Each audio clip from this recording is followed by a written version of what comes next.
शहरातील व्यापारी माधव मुंडे यांची आता गेल्या 17 महिन्यापूर्वी त्यांचा खून करण्यात आला होता. अजूनही आरोपी मोकाटा जर आपण पाहिलं तर आता 17 महिने उठून गेले 18 महिने चालू आहे. अनेक अधिकारी या ठिकाणी तपासामध्ये लावण्यात आले होते. मात्र आतापर्यंत साबळे म्हणून जे अधिकारी होते आता त्यांची देखील बदली करण्यात आलेली आहे.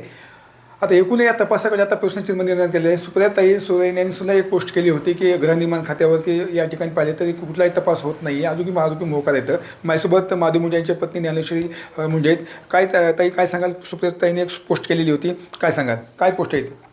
सुप्रियाताईंनी पोस्ट केली होती.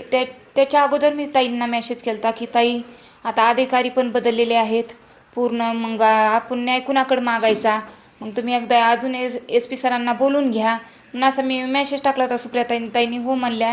नंतर मग सुप्रियाताईंनी फेसबुकला पोस्ट केली की महादेव मुंडे यांचे आरोपी का मोकाट आहेत, अजून का सापडत नाही. त्यांनी पोलीस प्रशासनावर प्रश्न निर्माण केलेला आहे आणि मला सुप्रियाताईंनी वचन दिलं आहे जोपर्यंत आरोपी अटक होत नाहीत तोपर्यंत माझा तोला पाठिंबा आहे म्हणून. ताई तसं पाहिलं तर आपल्या पोलीस अधीक्षकांनी आपल्याला पोलीस अधीक्षक सहकार्य उपोषण केलं होतं जिल्हाधिकाऱ्यांच्या, त्यांनी सुद्धा आपले आश्वासन दिलं होतं. आता पण 2 IPS अधिकारी बदलण्यात आलेले आहेत. आता जे साबळे होते त्यांच्यावर तपास लावण्यात आला होता. आता त्या साबळेची देखील बदली करण्यात आलेली आहे. मात्र जे तपास आहे आता शून्य आहे. कसं पाहता याच्याकडे?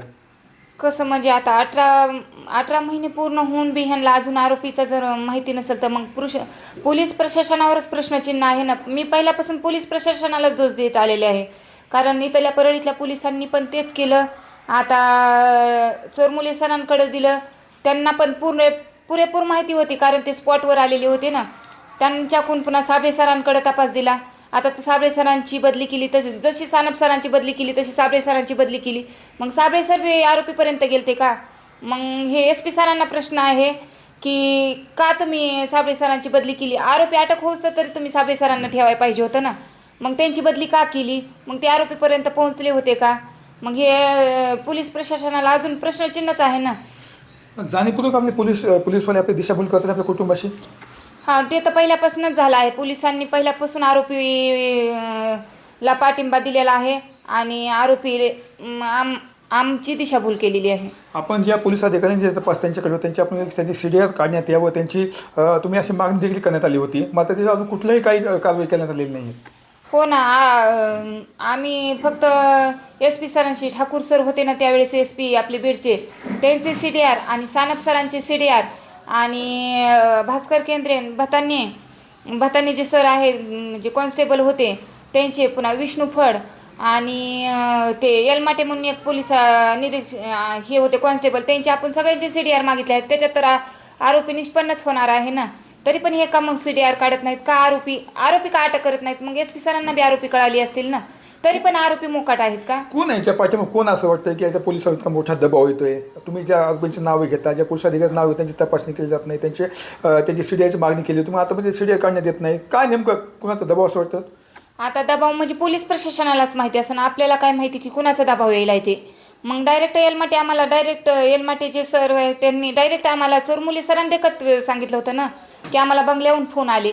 मग बंगला म्हणजे परळीतला बंगला कोणता आहे ते मग पोलीस प्रशासनाला माहिती नाही का? मग त्यांनी करावं ना तपास. त्यांची गरज आहे नाही की आपण ह्या केसचा निकाल काढावा. किती दिवस म्हणून आम्हाला परेशान करणारे आहेत. एक पीडित कुटुंबाला किती परेशान आहे. आता 4 महिन्याला 2 वर्ष होते त्यांना, तरी पण त्यांचे आरोपी मोकाट आहेत का? म्हणून का तर एक मिडल क्लास फॅमिली आहे म्हणून ह्यांचा तपास होत नाही का? असंच आहे ना. आपल्या घरी पाहिले तर अनेक दिग्गज लोकांनी भेट घेतली, सांत्वन भेट केले होते आपल्याला. सुप्रियाताई असेल, सूर्यदास असतील, असे अनेक दिग्गज लोक आले होते. त्यांनी आपल्याला सांगितलं होतं की आम्ही तुमचं त्याच्यामध्ये तपासामध्ये वेग होईल, पण अजून कुठलाही काय होत नाही. आता तुमची काय भूमिका असणार आहे? आम्हाला सगळ्यांनी आश्वासन दिले, एक सातवण करायला म्हणून सगळे भेट देऊन गेले. एक असा म्हणजे हे असताना मर्डर झालेला कशातच नसताना, राजकीय नसताना किंवा नेतागिरीत नसताना, ते सामान्य आदमी असताना, त्याची फॅमिली चालवत असताना त्याचा मर्डर कसं काय झाला म्हणून याच्यासाठी सातवण करायला म्हणून त्यांनी भेट दिली. मग तर आता शेवटचा पर्याय आम्हाला परळी पोलीस स्टेशन समोर आम्ही साखळी उपोषणाचा निर्णय घेतला आहे. कधीपासून उपोषण असणार आहे? आमचं 6 तारखेपासून साखळी उपोषण असणार आहे परळी पोलीस स्टेशन समोर.